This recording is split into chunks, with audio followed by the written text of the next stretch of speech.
शिवलिंग की स्थापना से मोक्ष का द्वार। गोधूली वेला थी। हवा में हल्की गंध थी चंदन की। श्री कृष्ण के सामने बैठे उपमन्यु के चेहरे पर एक अद्भुत तेज था, मानो उन्होंने परम सत्य को जान लिया हो। हे कृष्ण जी, उन्होंने गंभीर स्वर में कहा, आज मैं आपको एक ऐसी विधि बताता हूं जिसे जान लेने के बाद आत्मा न केवल पवित्र होती है बल्कि उसे वही फल प्राप्त होता है जो बड़े बड़े तपस्वी वर्षों की साधना के बाद पाते हैं। यह है शिवलिंग की स्थापना और उसका पूजन। यह विधि इतनी शक्तिशाली है कि जो भी इसे श्रद्धा और भक्ति से करता है वह इस लोक में सुख, पद और सम्मान और परलोक में परम गति को प्राप्त करता है। शिवलिंग, वे बोले, सिर्फ एक पाषाण या धातु की मूर्ति नहीं है, वह स्वयं भगवान शिव का जीवंत स्वरूप है। उसमें शिव की चेतना समाई होती है। जिसने उसे स्थापित कर लिया उसने खुद शिव को अपने हृदय में बिठा लिया।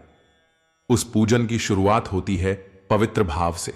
पहले गंध और चंदन के शीतल जल से शिवलिंग का अभिषेक किया जाए, फिर कमल पुष्पों से पूजन करें। कमल का आसन बनाकर भगवान शिव को उस पर विराजमान करें, और फिर बेलपत्र, वही प्रिय बेलपत्र जो तीनों लोकों में शिव को सबसे अधिक प्रिय है, उसे चढ़ाकर करें माता पार्वती और शिव जी का स्मरण। अब बात आती है सुगंध की। अगरबत्ती, चंदन, मैंसिल, हरताल, सब कुछ सटीक दिशा में नियम अनुसार लगाया जाए।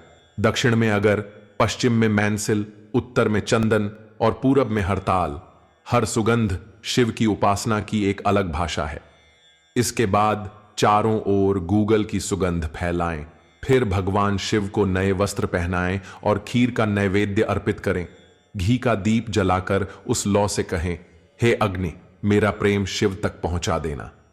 उपमन्यु की आंखों में आंसू छलकने लगे और फिर उन्होंने कांपती हुई आवाज में कहा, फिर हाथ जोड़कर भगवान शिव से क्षमा मांगिए, उन सभी अपराधों के लिए जो अनजाने में हुए, उन शब्दों के लिए जो किसी को चुभे, उन विचारों के लिए जो अशुद्ध थे।